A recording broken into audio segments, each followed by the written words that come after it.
In Parshas Bo, Perkid Beis, Posek Lamed Vov, the Torah tells us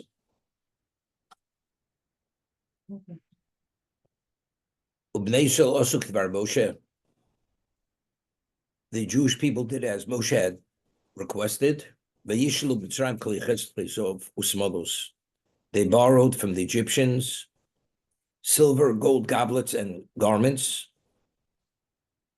Hashem Dasla Eschenu Om Bein Mitzrayim, and Hashem gave the charm of the Jewish people in the eyes of the Egyptians.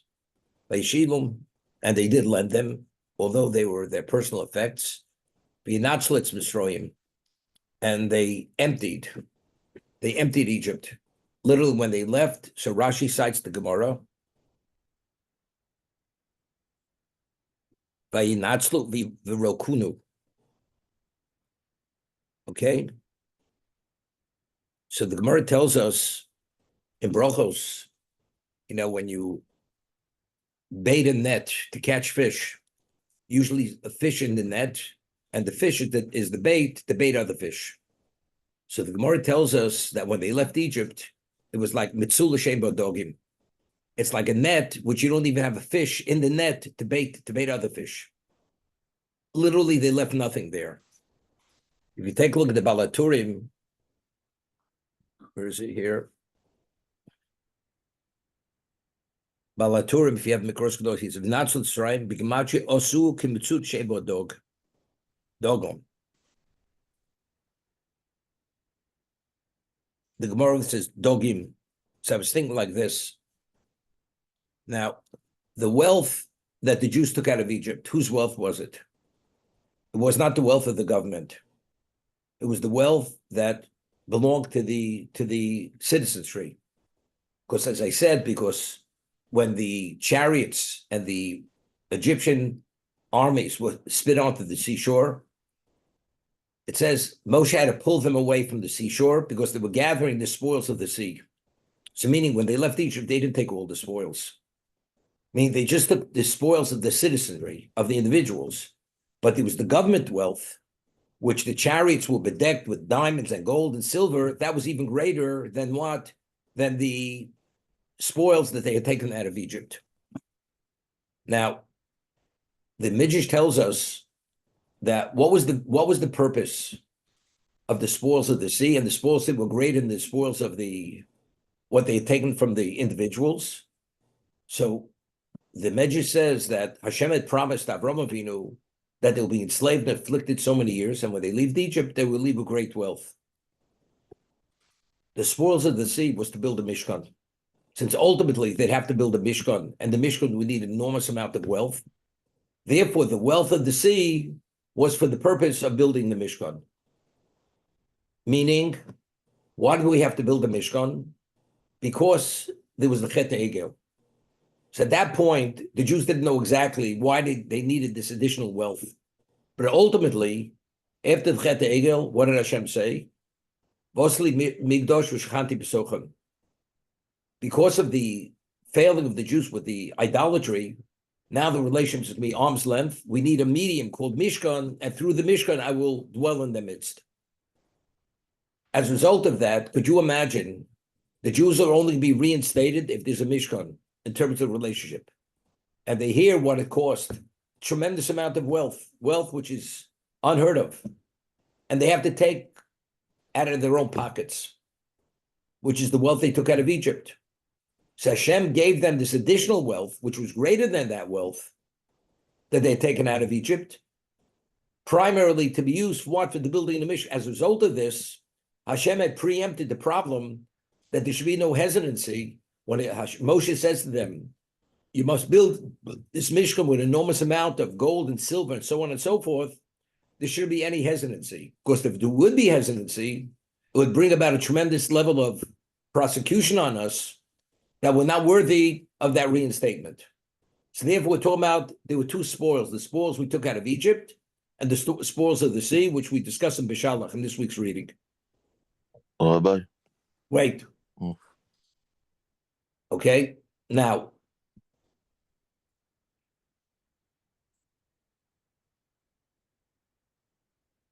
where it said that really the wealth that maybe that we become wealthy with the mark of dam, of blood, because the Egyptians could not have water unless they purchased it from the Jew. If they took the water from the Jew, it either reverted back to blood or it was blood. So the Jews became wealthy just through the mark of dam. So seemingly, why did they have to borrow from Chesed Chleizov, the personal effects of the Egyptians, if they already had wealth? He'd say it was a greater level of wealth. That's what Rechush Gadol means. It's not sufficient. Or you could say, as we explained, that since Hashem, when he punishes mida keneged mida, measure for measure, and since they drowned the males in water, so Hashem would not bring water on the Egyptians because he made a covenant with existence. After the great flood, he's not bringing the great flood to destroy the world. So Hashem says it's not a problem. The water's not coming to Egypt, but you people are going to the water. And by borrowing the personal effects of the Egyptians, where initially they were told they're borrowing them, and then they realized they took it for keeps, that was a way, that was to draw them into the sea. That's to draw them into the sea. As a result of that, we have mida keneged mida. You drown my children with water, you'll be destroyed through water. But that's only, if you say, not like Rashi cites the Medrash, Dabin Nobos Neom, that Avram Avinu is saying you only fulfilled the first part of the decree, but the second part you didn't fulfill. Al Ken Yetzu Rechush Gadol. It was to draw them into the sea. It has nothing with Avram Avinu. So we explained that the wealth that came through the Mak of Dam, basically that wealth was basically you consider extortion. We extorted the Egyptians. They had no choice. But in terms of our self-perception of who were we were chattels, we were slaves.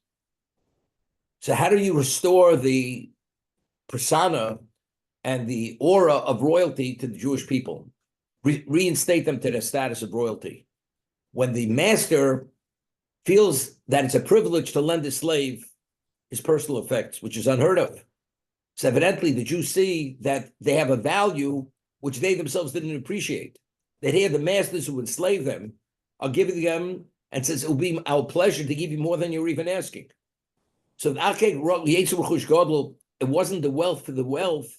The wealth was only a means to restore their perception of who they were, that they're truly royalty. That's the reason. The wealth of the blood was sufficient. The Yetzer Rechush Gadol of leaving Egypt was for them to have an appreciation of who they were. And the spoils of the sea, again, were what? For the sake of the Mishkan, the building of the Mishkan. That's what we had discussed in the past.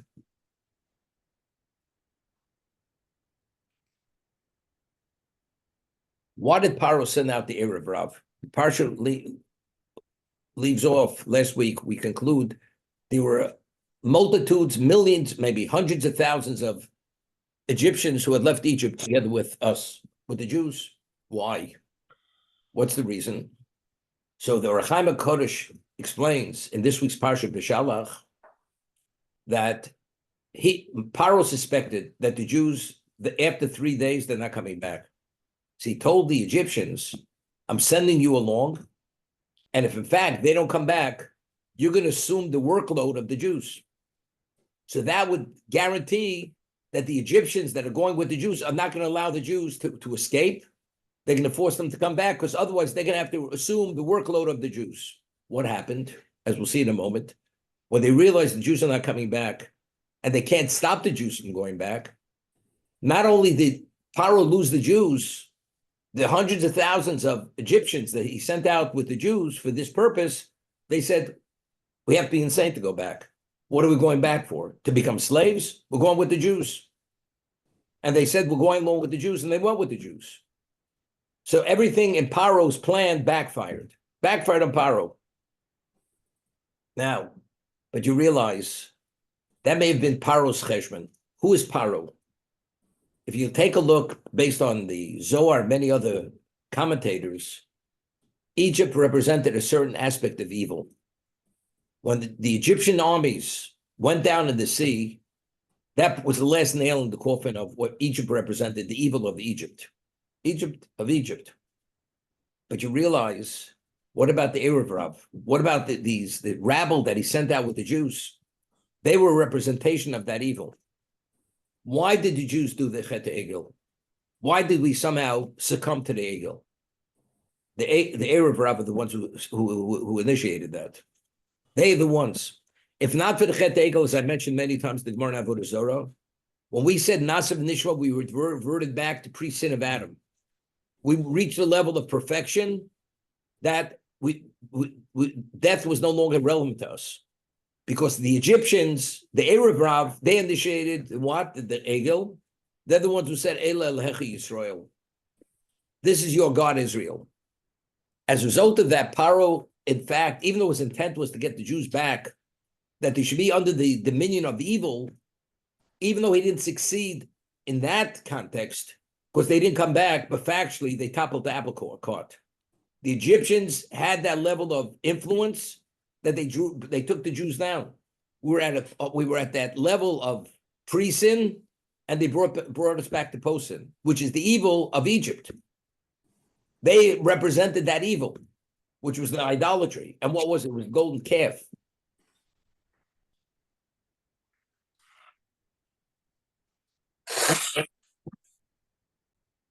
I mentioned, Yosef, at the time of the famine, the Egyptian people come to Yosef and say, we've given you everything.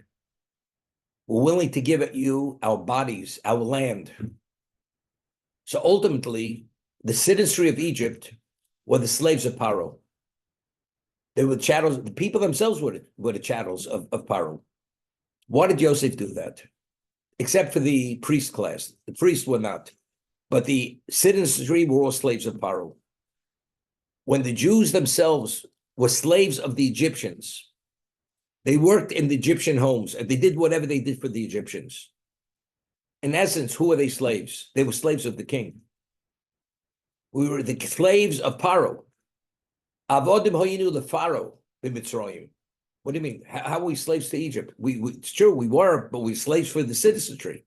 The answer is because even the citizenry, they were the slaves of Paro. They were the chattels of Paro. So when we worked for them, whatever our responsibilities were, that was the dictate of the king, because they were the chattels of Paro themselves. Paro allowed them, and we find Dasan Aviram, they were wealthy. And the reason why they were able to inform on Moshe Rabbeinu initially was because they were from the wealthy class. Paro allowed the Jews to have wealth. There were certain classes of Jews had wealth. The Egyptians, although they were the chattels of Egypt, they had wealth. They had personal wealth. But there was the wealth that was gathered during the years of famine. That wealth was that was Fort Knox. That was the wealth of the government. And that's what was on the chariots when they pursued the Jews, which ultimately were thrown out on the seashore. That's the wealth the Jews had taken after the sea closed on the Egyptians. When Paro sent out the people,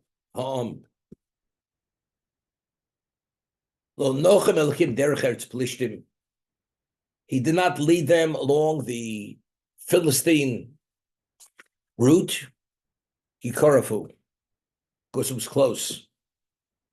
It was close to Egypt. Ki Omer Elokim, pen yinochim on berosa milchama, because the people, they may have a change of heart when they're confronted with war. So if you take them on the regular route, there's a concern they'll become disillusioned and they're going back to Egypt. So I'm going to take them on a circuitous route. So as a result of that, they're not going back to Egypt. That's why he didn't take them on the Philistine route, which is more direct. So they should not consider going back. Let's see, Rashi. Lo nocham li niagam. He did not lead them. Okay. Next, Kokorafu. V'noach loshu bosa derech l'Mitzrayim. And you could easily return. Umejish agodo yesh harvei. Berosa milchama. Which war would we be confronted with? Kigom Nechemes V'yir Amaleki, V'Aknani. We had the war with the Amaleki, Alekim, Im Holchu Derech Yosher, Hoyu Chosrim. Umayim Kishikifim Derech Mu'ukom. Here, God had taken us on a circuitous route. They said, let's appoint a leader and we're going back to Egypt. If he would have taken us on a direct route, as a result of that, he took them on this circuitous route. But ultimately, why did we not go back on the circuitous route? Because Hashem put down his foot, Kaviyochel. So what difference does it make? Ultimately, why did we not go back? We didn't go back because, let's say by certain times, because Hashem didn't allow us to go back. Hashem doesn't want you to go back, you're not going back. But initially, in these two instances over here, when we were confronted with Amalek, the Jews did not want, at that, by Canaan, they wanted to go back. When Aaron passed away, it says the clouds dispersed, and we felt we were no longer under divine protection. They said, let's appoint a leader, we're going back. Okay, so here where it's more difficult to go back, we're going back. So it was easy to go back. Definitely there'd be more of a problem. Penny Nochem, Yachshu Machshovo Al Shiotzu. They'll have second thoughts that they went out. Yidnu Lev Loshuv. Now this is very interesting.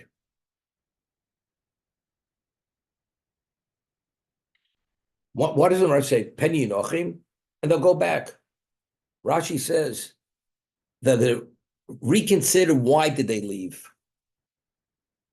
If I do you a favor, and it's one of kind of a favor, and then afterwards you regret that you agreed to take the favor, and it's only because you have a personal situation, and really it's not a sufficient reason to regret that the favor was done to you. What are you? You're an ingrate. Here I do something to you as one of a kind of favor, which is in your best interest, and now you have a complication. Now you're questioning the favor I did for you. Where the favor is no question, if you wouldn't have this issue, it would be recognized it's one of a kind of a favor, which only God could provide. So even considering to go back, regretting what God did for you, it's a tremendous claim against you. They're going to reconsider, why did we go out? We shouldn't have gone out. We should have stayed. We were better off being slaves in Egypt than being in this predicament. This is a level of being unappreciative. Here, God turns the world upside down to take you out of Egypt, and now you say, something, maybe we made a mistake. We shouldn't have left Egypt. That you want to go back is one thing. Of course, you feel in danger, you want to return. But to reconsider, why did we go out? We shouldn't have gone out because of the problem. That's already another level of failing.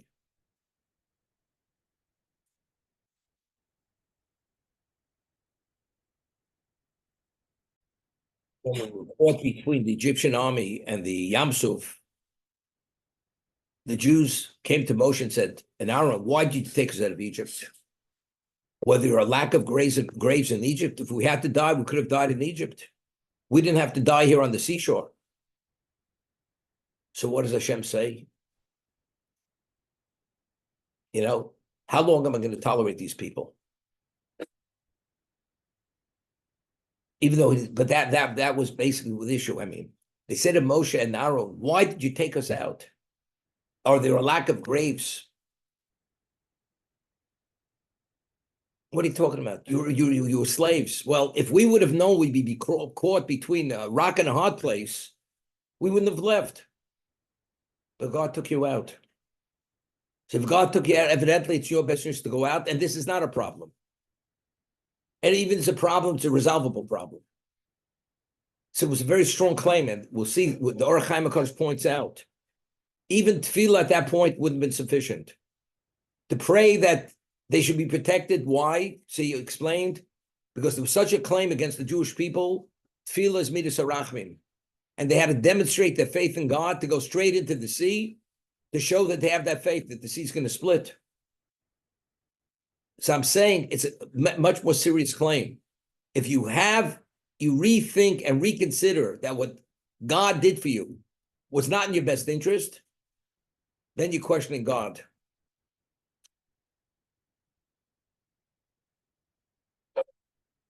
Yashu Marshov al Sheyotzu. They regret they ever went out. Shiva was 21 years old when he was married.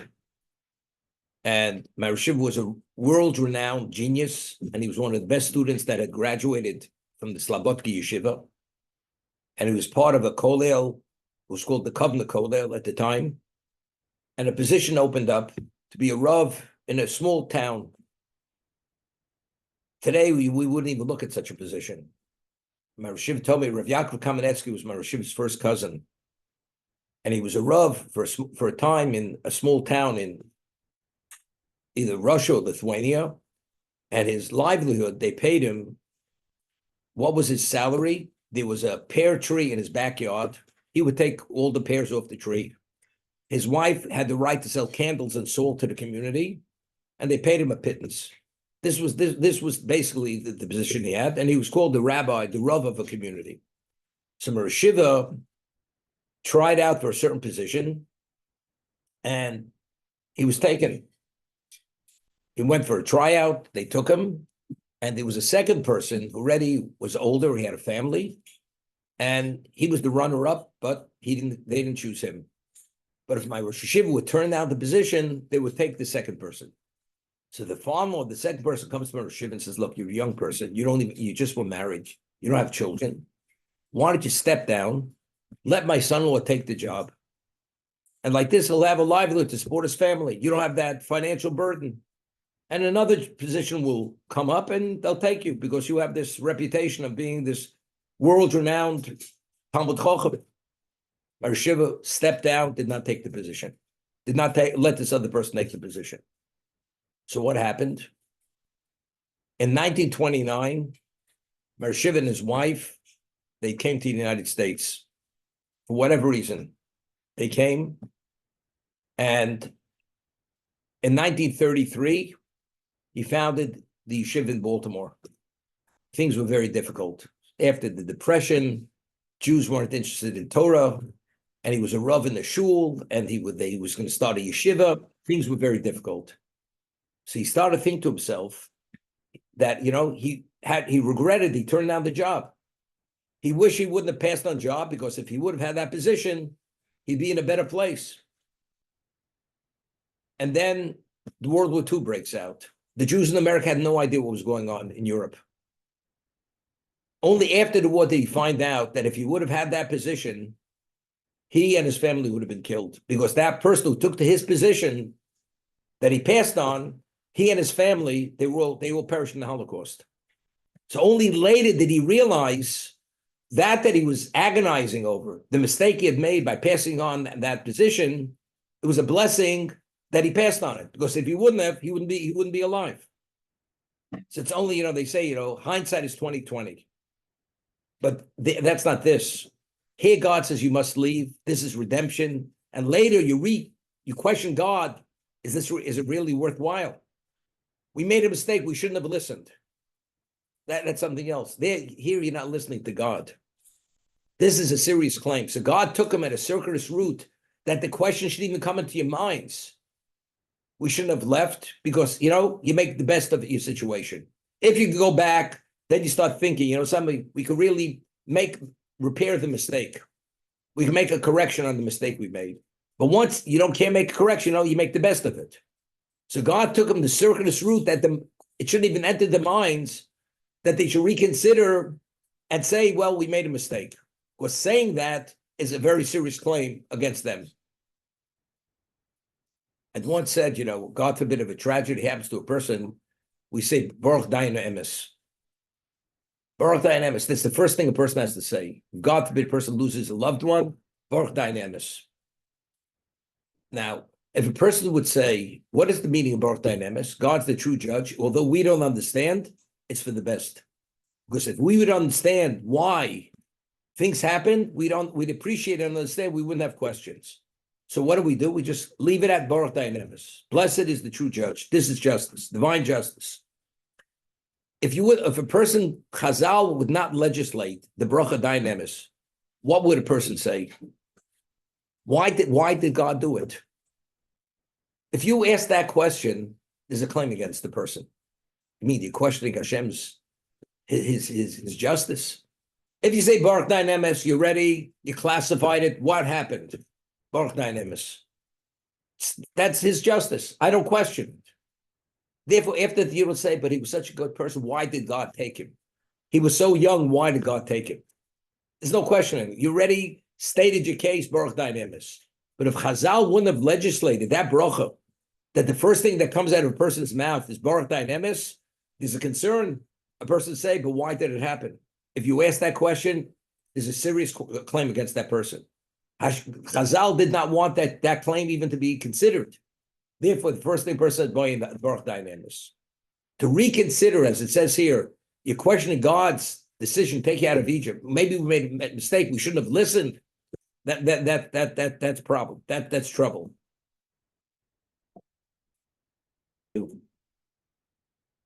Vayasev Elokim Esom Derech Hamidbar Yamsuf. He took us in a circuitous route, the desert direction, Yamsuf to the Red Sea. Interesting. And only a fifth of the Jews left Egypt.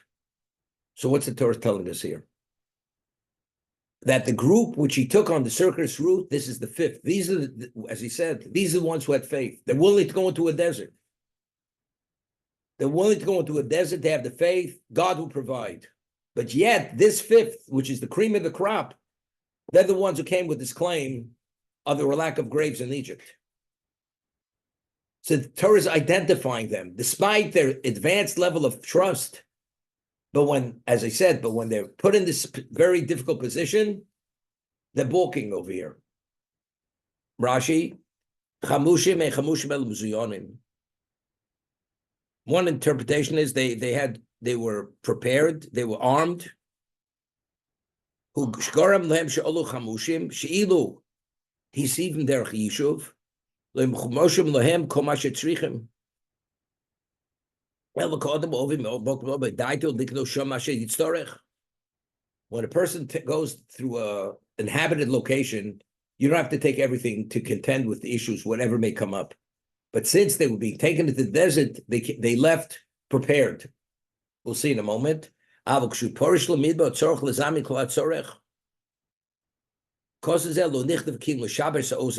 only to give us an understanding. Where do we have weapons? We went out with weaponry. Right? Where do we have it? The answer is when they left, knowing they're going to a desert, they took weapons with them. Shehikom Yisrael v'chorev.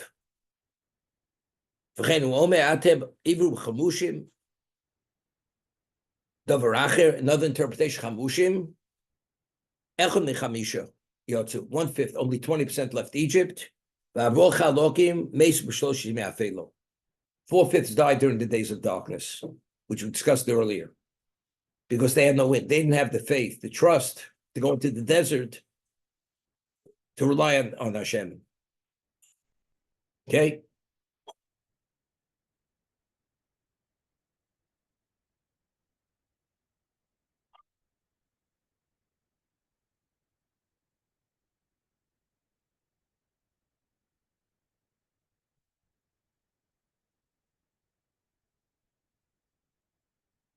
Now, before Yosef passes away, what does he do with his brothers?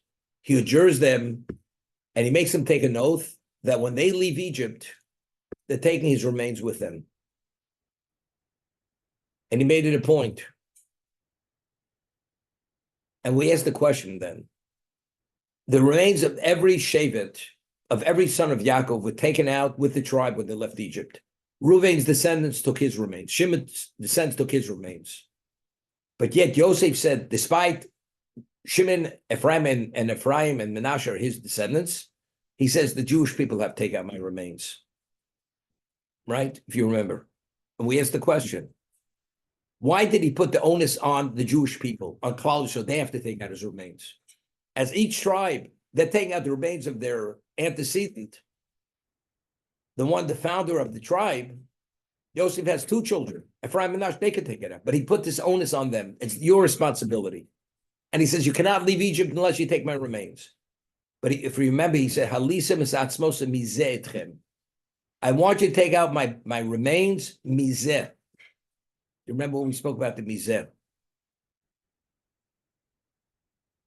So we had mentioned Zeh, the gematria of Zeh is 12. When Yosef originally went to seek out the welfare of his brothers when he sold into slavery, he was lost in the field, and he meets a person who was Gabriel, and he says, I'm looking for my brothers. And he says to Yosef, Nosu mizeh. You think that the number 12 is still intact. They separate themselves from you. The 12 no longer exists. Nosu mizeh, they remove themselves from the 12. That's what Gabriel said to Yosef. He didn't understand it. And when he came, they attacked him. They stripped him of his pasim. Ultimately, they sold him to slavery. Nosu mizeh. They broke the Zeh. Paul says 12, the 12 sons of Yaakov. They want nothing to do with Yosef. Yosef says to his brothers that there's only one way I'm going to forgive you, that if we reinstate the 12, the reason why I'm in Egypt is because you sold me to Egypt. You people have to bring me back to Canaan. We have to restore the Zeh. Halisem is supposed to be Zeh. The 12 has to be restored. Only once it's restored, then we're intact, we're able to function as a Jewish people. Moshe Rabbeinu is the representative of Klal Yisrael. When Moshe Rabbeinu took out the remains of Yosef, he was the equivalent of the Jewish people taking out Yosef. But I'm telling you, the Sefarno says this, that Moshe being the leader, representing all the Jews, him taking out Yosef, it's the equivalent of all the brothers taking out Yosef, all the tribes. But the Torah makes it a point. Vayikach Moshe satzmos Yosef imo. Moshe took out the bones, the remains of Yosef with him. Ki ashbeish bias bnei Yisrael lemor. Because he had adjured the Jewish people, lemor pokot yifkod elokim estem. Va'alisem es atzmosai mizeh etchem. Again, the zeh. He adjured you, and you will remove my remains, mizeh, with this, together with you. Itchem.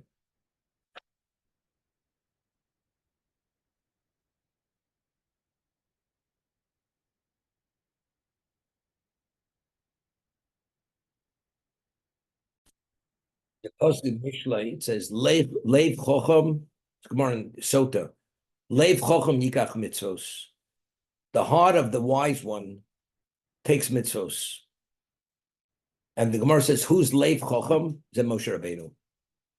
We talk about millions of Jews are leaving Egypt. Who was the only one who was concerned about locating the remains of Yosef? This was a prerequisite to leaving Egypt. The only one who actually searched for the remains of Yosef was only Moshe Rabbeinu. But don't you realize, without taking Yosef out, you can't leave Egypt. This is a prerequisite to leaving Egypt. So why did Moshe Rabbeinu, why was he the one to take out the remains of Yosef? Because Leiv Chocham Yikach Mitzos. Because since he had the wise heart, he's the one who took the remains of Yosef.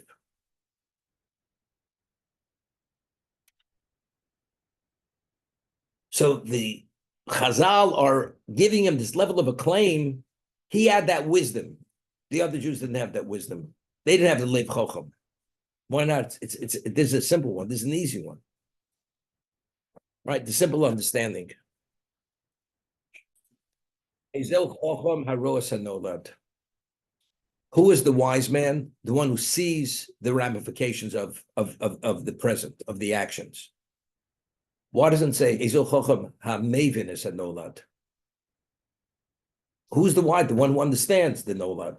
Haro es HaNolad. There's nothing which is the equivalent of seeing. Seeing is believing. It's another level of understanding. It's another level of clarity. A person who's a Chochem, it's not he understands.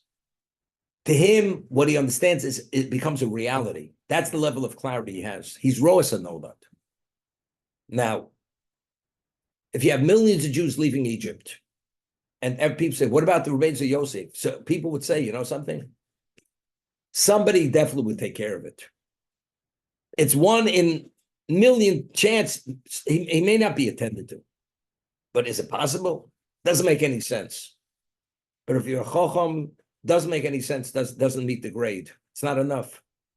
Yeah, but if you're a Chacham, you're Rosa Nola. Factually speaking, if nobody attends to this, we don't leave Egypt. Only Moshe had that understanding. He had that level of clarity. You can rely on nobody but yourself. You don't leave anything to chance under any circumstance. Therefore, tzikach Moshe satzmos Yosef. Because Moshe Rabbeinu was leif chacham. He was roasa nolad. Therefore, he's the one who attended to it. Nobody else had that level of clarity. Therefore, he addressed this and he took the remains of Yosef. Very nice. It's like a But it's like a minion. If you have 10 people, you know exactly. you have to be at that minion. If you have 12 Or it people, tells us in Bava Basra that a communal pot, same idea, is never hot, but it's never cold. Because everybody who lost and everybody else, he's going to keep it warm. And because of that, nobody keeps it warm, like the minion. You have 10 people in a community, guarantee you always have a minion. 11th person moves into the community, you have no minion, because every relies somebody else is going to make the minion.